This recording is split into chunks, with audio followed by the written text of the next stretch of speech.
Hi, I'm Dr. Rahman, and this is Black Women's Health. Welcome back to part 2 of Working While Black, as per the Divas. So who exactly are the Divas? They are a group of Black women, educated, professional, and some may say opinionated, that come together as girlfriends to support each other, to share in their experiences, and at this point,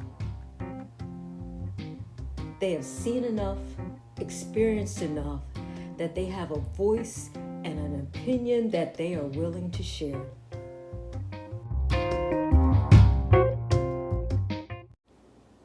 Listen up. My challenge has always been with Black men in positions. What did she just say? My challenge has always been with Black men in positions. That's another good Mine too. That's a Mine yeah. too. Yeah. Mine Always too. been with Black Rarely men. supportive. Well, apparently, this is a shared experience. What did you do? What did you say in that situation? We came to be, I don't want to say, it's funny, we came to, right, we came to be great colleagues, and I basically said to him, I know my value, I know my worth. Good for you. Blah, blah, blah, blah, and before you leave out of here, I need to be promoted here, and this is what my salary needs to look like. And that's what happened. They all seem to have a story of a negative experience with the Black male in their workplace. The question is why, and has that been your experience? Not every encounter was as successful.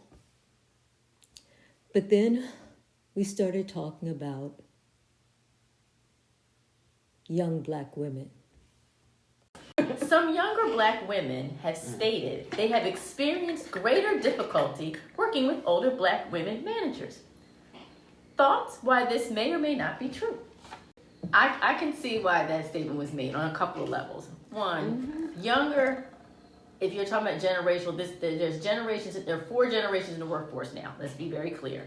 And because of the way society has changed, some of our younger colleagues, people that we supervise, they have a different expectation. They try to show up different. They expect some different things. So they think that because there's a mixture of old school and more with the times type of role modeling or mentorship or supervision you get from your supervisor, they can't deal with that. They are not as, sometimes they're not as mature as they think they are. I don't and they understand don't want what you're to. saying. They don't want to. There's a generation in the workforce now that truly believes that they are ready. I finished college. I've worked for a year. I can do what you can do. I'm ready to be on this track. And why aren't you letting me do this? And it's not a matter of you have to work 15 years to get to that point, but you do need to have some experiences and some exposure to getting to a certain level. You can't even supervise somebody else. You don't come out of college ready to supervise folks. You don't have enough social maturity and professional life experience. And that does not take 10 years anymore. It does not. So they find it difficult to work with some of us older ones because they believe that we're trying to keep them from moving forward. Instead of seeing it as, no, I'm trying to make sure and work with you and help you move along your career so you can move at a faster clip because we need you, but you still need to learn and hear. And I have heard, and I have not experienced, no, yes, I have seen it. I think sometimes there's friction there because I think there are, unfortunately, some Black women in those senior positions that they don't reach back. They don't take the time. They don't understand. They don't want to. And they feel like, no, you're moving too fast. You're going to take what I've worked so hard to get to. It's taking me 30 years, and you think you're going to get it in 10? Absolutely not. And I think there is some of that. And it's sad, but I think that is true. And I can see that. You're not going to help. You feel threatened because there aren't that many of us, especially in corporate. I mean, city government is almost like corporate, not quite. But there's some that they aren't, and we shouldn't be fighting with another Black colleague or someone who's even one level. You should, but it happens. But but you're like, what kind of threat could there be? Really? I think there's a level of insecurity. Insecure, right? With who? With the older woman. The older black. Because they're trying to protect their position. I think there's a level of insecurity. Yes, ding, ding, ding. I think there's a level of wearing the mask. And you imposter syndrome. That's it. And you're trying to keep that position and you're not allowing that growth. I have like a group of young women. I call them YBG in the office, Young Black and Gifted. Okay. Oh. And I'm always trying to mentor them on, and they have these ideas about and some of them have, and I'm not their direct report. Right. Some of them have a direct report that they're like struggling with. That is a woman of color. A black woman, but I've seen this in government. I've seen it outside of government. I had, and I won't give a name. There was a woman who I used to report to, and it was another young woman. She had a problem with this young lady, and the only reason I can think about she had a problem with this young lady is because she was again young, ambitious, and was built like a brick house. Mm-hmm. Like, as much as some black women, not all, present themselves to be these professionals and these organizations and the links and this soror, and the insecurity level eats away and doesn't allow for that communication or letting someone that's younger in that could be on that track. And it doesn't benefit anyone. When you move in that fashion. Yeah, I would say, go ahead. Just to sort of underscore the point was that I feel like black women have been sort of my biggest champions. I've had two black women managers, and the Chicago experience, and they both were rough. And I do feel really it might have been like the positions they were, just sort of their insecurity and sort of some of that's just sort of, and that's not trickling all, right? down. Not all. That's not all. I mean, but it has jaded my experience. There was another opportunity. It was a black woman that I report to, and I was like, oh, I don't know if this is going to go well. It's not all. So, yeah. And that's honestly, if you look at, and we look at government, I can only speak from my lens of government because I've been in it so long, and we're fighting to make sure that we have folks that are coming behind us to compare. And I'm like, who's doing the mentoring? I would say, nobody. There's no one doing it. People are holding on to these either heads of these organizations. Yes. Oh my God. I have another former colleague that left to go to an organization. That person's still holding on to the reins, and she's supposed to be in that. It's just mad. It's just craziness. And we have to get to some resolve with this because it's not benefiting anyone, but there are women out here that are doing it. I think many of us here are doing it. Unfortunately, we just lost someone. Joanne Epps. She was someone who was constantly mentoring and reaching back and too. So you and to your point, if we don't do it and we don't bring other women of color along, and then we either die or retire, and we don't, then you go back to white males. Right, it's not back to white males. We lose the opportunity to keep that going if we don't do it well or even don't try. Do you think one of the issues is because the generational differences on how the workplace is viewed? For example, is it the millennials? Who's under the millennials? Gen X, Gen Z, or because something. When we came into the workplace, we had a different view on the workplace. Some of us, it's like, all right, stay in this company until you retire, or until they kick you out. That's definitely gone, but there's still some that are still there, or still have that mentality. Some of it, and then the younger generations are coming up like, okay, listen, I only want to be here for 2 years. Absolutely. For example, in nursing, the old adage is you start on the med surge floor, you rotate days and nights, and you got to do all of this scut work, and then you can get your shift of choice. Now that has changed, but I remember just in like mid-career where there were so many new nurses coming on after a couple months, they're getting doctor's notes. They don't work night shift no more. Wow. It's like, wait, what? Wait, what? Wow. Or you have the group of nurses that feel like, you come out of nursing school, you go med surg, you need to get your groundwork, you need to get your foundation. You can't go to the ICU, but that's changed. A lot of these hospitals have these intro programs to ICUs because, one, there's a shortage, but two, they're trying to, how do we retain nurses at the bedsides, we don't have to shove them all in med surg. So I think it's just a dance of the old school and the new school in the sense of how can we come together and balance,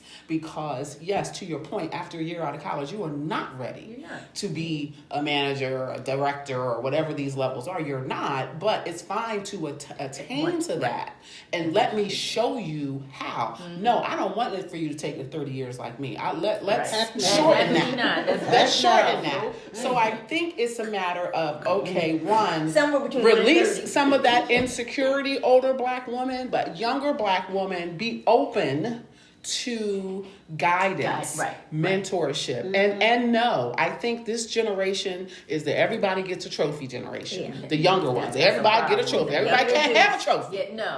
Well, that's because when they play games and sports and stuff, everybody gets a trophy. That's where everybody is rewarded, and so that's what I'm talking about. There's a generation that has not heard and accepted the word no. There's nothing wrong with no. Everything doesn't have to be a no, but there's a lot of times where no is the right answer. Or but it's no because or not right now too. There are some non-yes answers that are appropriate, and so I think that we have to find that balance. But okay, I don't dismiss that that's a reality, but we got to look at this bigger. The problem is not us. I guess that's what I'm trying to say. The problem is not us. The problem are the situations that put you in that position, that put you in this position, that make us look at each other and say, I have a problem with you. They are, but how would that is the problem? But they are the problem. But my day-to-day is Shaniqua. Granted, there's a lot of Karens, a lot of Toms, but I just think in sheer numbers, I think your day-to-day encounters are more with white women or white men than black women.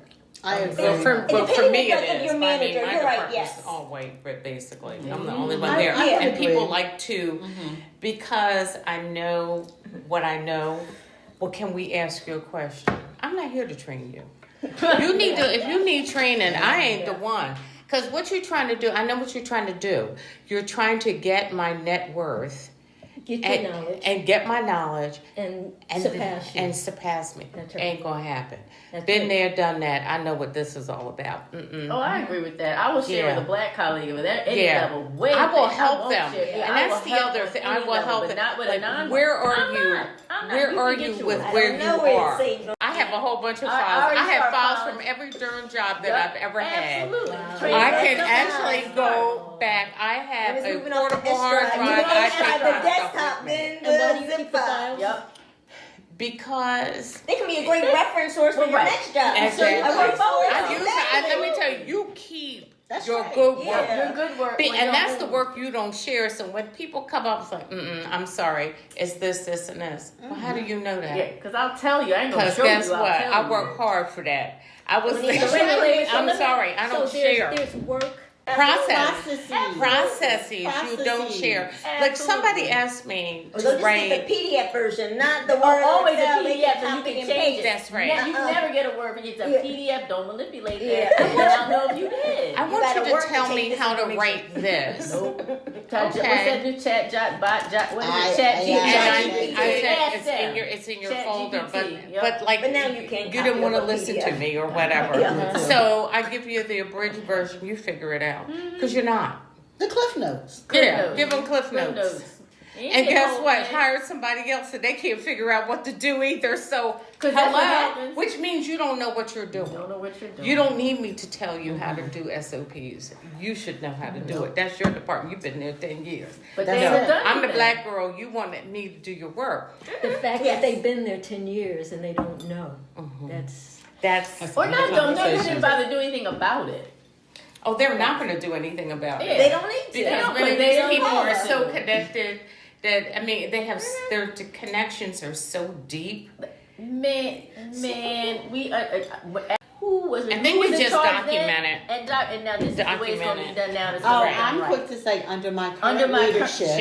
And the only thing that you really have at work, honestly, that can protect you is your documentation. So the one thing that I always do is make sure I was an auditor, so I make sure every I is dotted and every T is crossed. So people can come up to me and ask me. I've been in meetings. I had a meeting with this organization. I had a 10-page document, date, whatever, of all the things that I had to go. I sure did. I went to the meeting. I was ready. That's why I said, like, I come prepared. Yep. I went through and so the lady who's now in charge, she's like, oh my God, I didn't know that was going on. I said, well, I'm not going to give you the document, but I'll tell you some of the things that have transpired. She says, wow, we have a lot of work to do. I said, yes, you do. I said, but guess what? I'm not good luck because I'm not doing it for you. And so nobody could believe that I had a log of all the, and when I tell you it was detailed to the point where I guess, and then I brought in all the backup documentation with it. That's, I mean, I don't mess with me. She's like, I can't wait. Already. She was ready. She had months of documentation. So how do you decide what to save and what's worthy of being saved? So the woman who's our director decided she didn't really want me to say what I had to say. I said, well, wait a minute. The reason why we're here is because of me. Mm-hmm. Okay? So I'm going to give you a synopsis. And I started going through. And I said, and if you would like to... I'm going to tell you a 10-page synopsis. And so my boss is like shrinking in the seat. And she's like, well, Paula, I was like, let me just say this. If you invite me to a meeting, I'm prepared. If you don't want me to come, don't invite me. That's an easy scenario right there and then. And so the guy came, so at the end of the meeting, the guy who, like, he was the issue, from the organization, he's like, I'm really sorry. I didn't realize. I said, well, see, this is this, and this is what you gave me, and this is all the stuff. And literally, I think that he says, well, my mother was a bookkeeper for 40 years. I said, well, guess what? You need to contact your mother to help her, not me. Not your mammy. I'm not your mammy.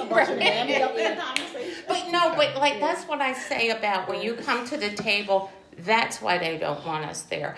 And one is make sure that you have good documentation. And if somebody raises a question, you're like, okay, well, see here. Yep. That's what saves you. You have to be on point. Mm-hmm. We have to go the extra mile. My earlier email. Nothing more satisfying than to show someone and prove your point. Email September 8th. And email and the rest of it down, especially when it doesn't look like you. Like, right here. Yes. And all you do is just sit there. I'm good for exactly. Your sent me dated this time. If you look behind this whole string of emails, you start from the bottom, work your way up, you will see how this is why we're here. Yep. That's exactly. all you save you. Yes. Exactly. Every conversation. Let me just concretize this and put this on it. And the other thing that I did, like this with this other person, is because I'm very good at reading contracts. So this person said, well, according to the contract you sign, blah, blah, blah. And I'm not an attorney, but I am like really down to the letter. Well, that's not what that means. And I said, well, then you contact HUD and you let HUD know that you're not going to go. Because unfortunately, they put us in many times in a bad situation. But guess what? When you come out of the meeting, the dust has settled. You know what? And nobody hears them. you were really right about what you did. Well, I said to my manager, why didn't you say that in the meeting? Because you know what? Because they don't want. But they don't want you to get the credit. They got away with that stuff for so long because they swept it under the rug because nobody said. Oh, then when it finally comes to light and you happen to be the one to unearth it, then it's like, oh, but you knew you were getting away. You signed this. This is your signature. You didn't read it. Okay, that was dumb. But yes, you got away with it for this long, but not on my watch. Yeah, and if you're going to do it right, and I think what happens with us, I've worked a long time, and I just have to say that sometimes people think of you as being hard. They think of you as being mean. You think of you could be a bitch. You could be whatever you want to be, but sometimes you have to literally go into I got to protect myself mode because I still have a mortgage to pay. I have kids that I have to feed, but I'm going to make sure my stuff is right, and that's why I keep documentation. And thank God for hard drives and those external jump drives or whatever you call those things, zip files. Yeah, go ahead and fire me. I'm good. Yeah, it's just really hard. So there you have it. The Divas had a lot to say. This episode was heavily edited to protect the innocent and the not so innocent. I think it's safe to assume that whether you're a Black male, a young aspiring Black female, or a wiser, mature Black woman, it can be challenging working while Black. The Divas did highlight some important considerations, namely, know your worth and don't be afraid to ask for what you're worth. Be prepared. Always be prepared because often the odds are stacked against you, and document. Try to make the environment a place where you can not just survive, but thrive. And always remember that it's important to reach back and help another Black woman. So we will end by giving a special tribute to the late Miss Joanne Epps.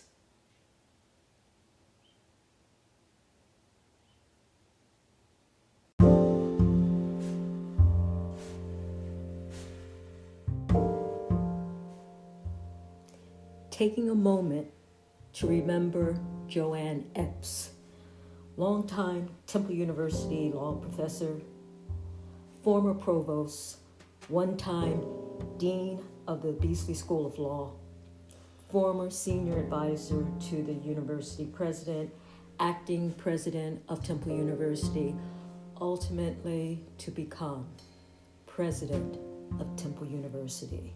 Committed to teaching, helping others. She had a special passion for women, particularly women of color, wanting and helping them to advance. She is reported to have said, quote, "Too often it doesn't even occur to women that they can run the world," end quote. Remembering Joanne Epps, may she rest in peace.